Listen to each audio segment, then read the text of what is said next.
I got for your soul today. Today, y'all, I'm coming back with step 4. Y'all, I apologize, first of all, for these videos coming out in like little spurts, but I am very busy. And I ain't even about to come on here and rant because I've already had a long day and I'm pretty sure I've complained to enough people. So we just gonna get right into the video. Just know I'm dedicated to this channel. I am dedicated to becoming an influencer. I'm serious about, this. You all just, I don't know, I'm serious about this brand. I love coming on here and talking to y'all. Like, this is the biggest smile that I've had all day. I'm not even lying. This is the biggest smile I've had all day. And I know it's because of y'all. So I just want to go ahead and just tell y'all how much I appreciate y'all. If you clicked on this video, that means that you rocking with the kid, you rocking with the real soul food, and I appreciate you. So for those of you who do not know, if this is your first time clicking on one of my videos, you have now clicked onto Kueen's trauma series. So in this series, I shared my trauma story in the very first video. And throughout this series, I will be sharing the steps that I took to healing, to overcoming my trauma, and to fighting my trauma the right way.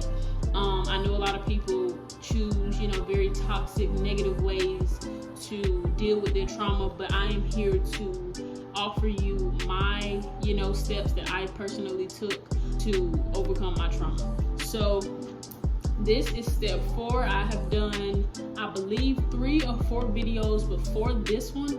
So, and again, the first video is me talking about my personal trauma story, because I can't expect you to, be honest and open with yourself about your trauma story without me setting the example first. So I have shared my story with you all, and we are now on step 4. Just a disclaimer, I am not speaking from a place of expertise. I'm speaking from a place of experience. So I'm just sharing with you all how I got through, basically. So step 4, take your power back. It is time to take your power back. The next steps that follow this video are going to be you literally putting your foot on your trauma's neck and putting your foot on like people's necks that have walked over you, that have just done you wrong in the past. And when it comes time for them to get theirs, respectfully, we're going to give it to them, because I really honestly feel like, yeah, vengeance is mine, said the Lord. But if you still have to deal with those people in your day-to-day life, like for me, for instance, my trauma, stemmed from my parents.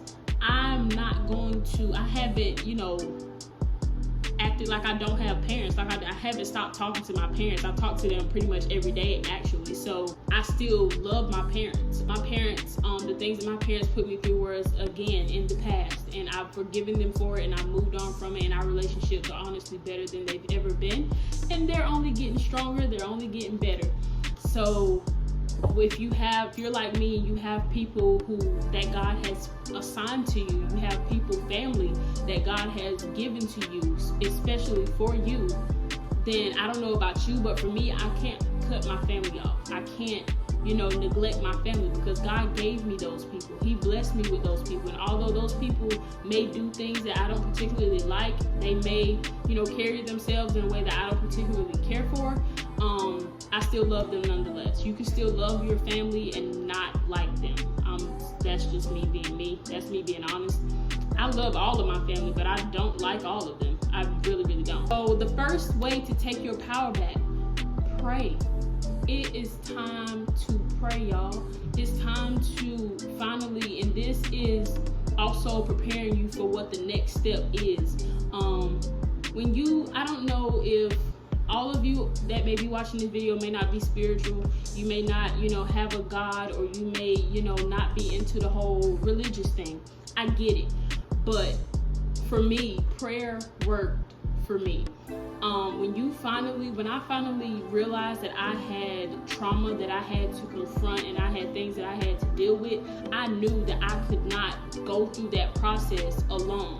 So yes, I did get a therapist. Yes, my mother, the person that I was, healing from, yes, I had people that were there for me, but at the same time, I knew that I needed somebody stronger, somebody more powerful than all of us combined. I needed somebody more powerful than me, my mom, my dad, my cousins, my therapist, all of us. I needed somebody who I know for sure had my back, and I know for sure could make a change and give me peace during this process. So definitely prayer helped me. If you guys want me to do a video on prayer and how to pray and this, that, and the third, then I will. But to me, prayer is simply just as easy as me talking to you right now. I talk to God all day throughout the day. I have to, because if I don't, I will lose my mind. I need y'all to hear me say that. I will lose my mind. I'm not even joking. So I literally talk to him just like I'm talking to y'all right now. You don't have to write a formal letter to God to talk to him. He just want to hear your voice. Another way to take your power back, meditate. When you're dealing with your trauma, there's a lot of feelings, a lot of emotions, a lot of spoken, unheard things are going to start coming up, are going to start hitting you left and right, and it can get overwhelming. Again, I was in a position, luckily, to where I didn't have, a lot of responsibility. So I had time to, sit and soak and sob and feel every emotion that my trauma was bringing to me that I had to deal with. So meditation really kept me rooted. It really kept me grounded. Prayer and meditation to me goes both hand in hand. Meditation is a form, it's like the way that you look within yourself. It's more so spiritual for me, because even when I'm meditating, no, my mind isn't wandering and it's not thinking about, it's focusing on the things that I want to focus on. But I know that during that time, I take that time to listen to God. So for me, prayer and meditation goes hand in hand. So I advise you all, if you're not into meditating, I'm not saying go get, a bunch of nose rings and put a bunch of rings on and put a scarf over your head and light a candle and, start, saying spells and potions. I'm not saying any of that. And if you think that's what meditation is, then I advise you to do your research, because meditation can be very, very helpful for those who use it the right way. Another thing that helped me to take my power back from my trauma was affirmations. I did not have a method to my affirmations. I didn't have, cards. I didn't have a YouTube video that I watched.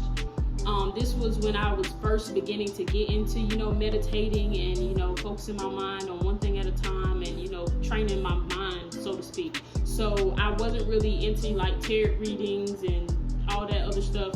I literally would just meditate. It was literally just me, a quiet environment, and my thoughts. My affirmations more so came throughout the day. So I know for me, with me having anxiety, I have to literally tell my mind what to do. Now, granted, I may not say it out loud all the time, but I still have to train my mind. And then when I train my mind, I train it with positivity. So my mind could tell me,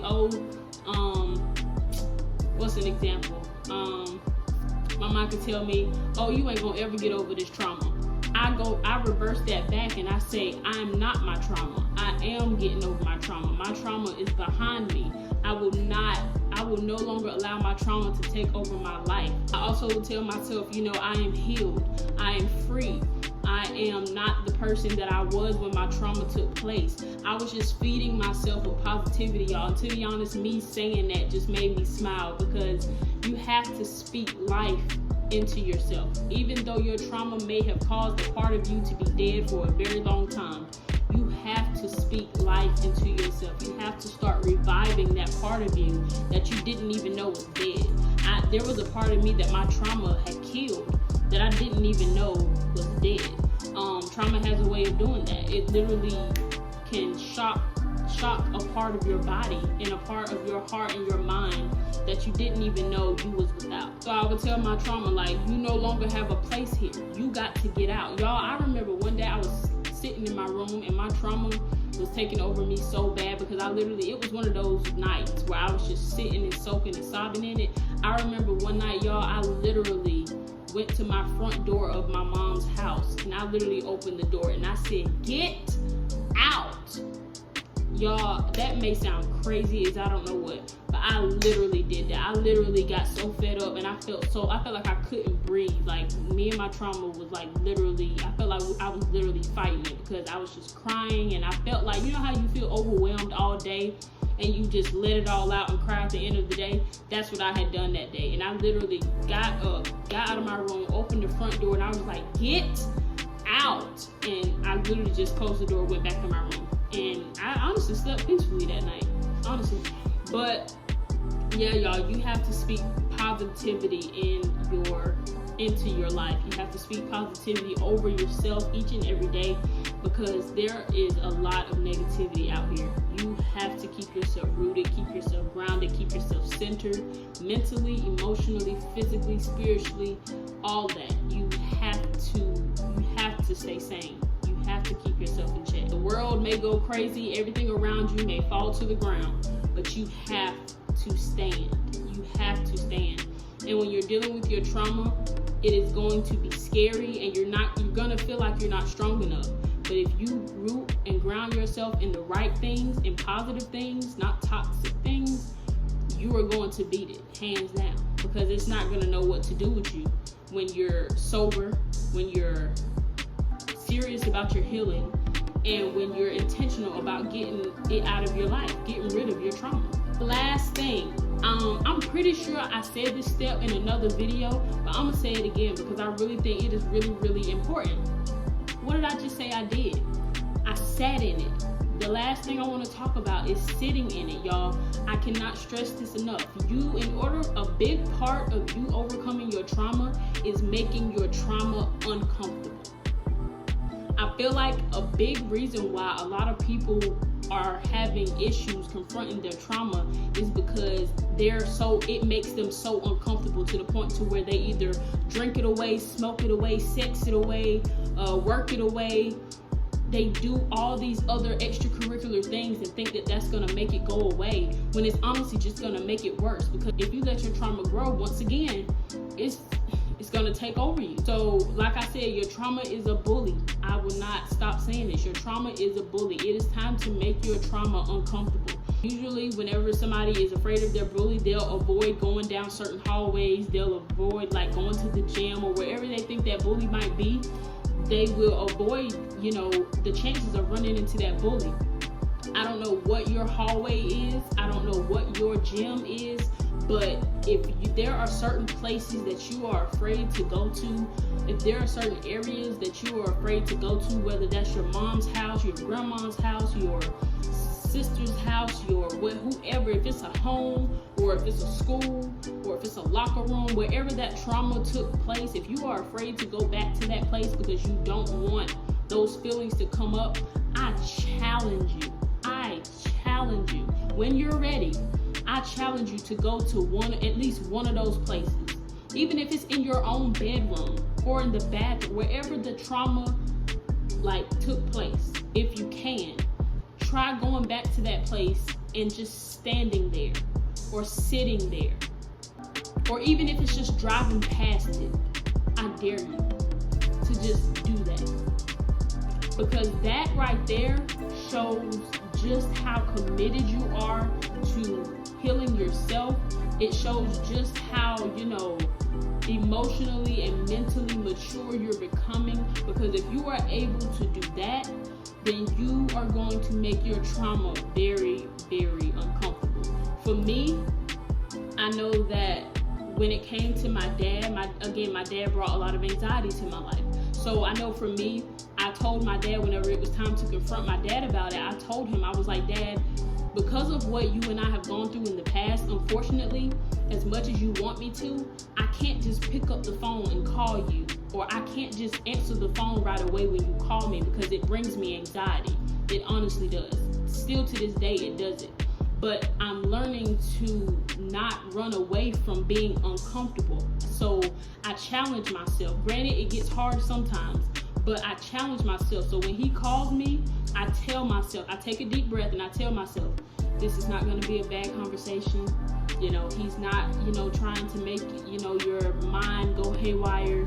He's not about to feed you with a whole bunch of negativity. Talking to him, because talking to him, y'all, made me feel really heavy. I don't know why, and we wouldn't even talk about anything like serious for me to just feel drained when I got off the phone with him. I didn't know why that was, but I decided to challenge myself and answer the phone, regardless of how uncomfortable, regardless of whether or not I had the mental capacity to talk to him in that moment. I challenged myself to talk to him because, for one, I do not want my trauma to take over the relationships that matter to me the most.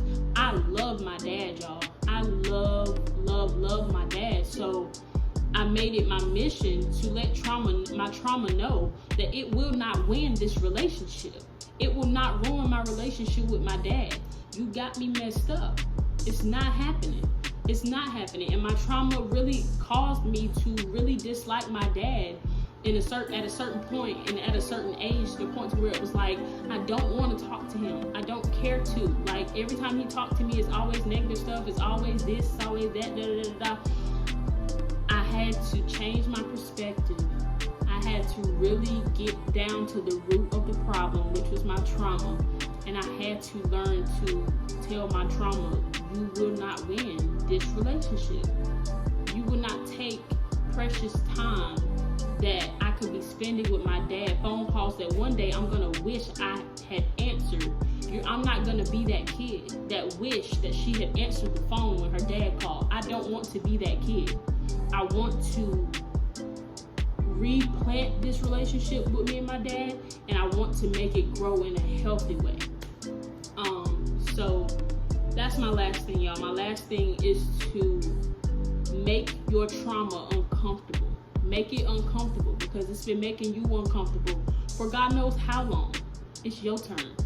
It's your turn. So that is it for this video. Again, this is step 4. Take your power back. I don't know about you, but I'm feeling refreshed. I'm feeling strengthened. I'm feeling stronger just by having this conversation, because it just keeps reminding me of how far I've come, y'all. When I tell y'all that my trauma had taken over, I'm only 23, but my trauma had taken a toll on me within a year time span.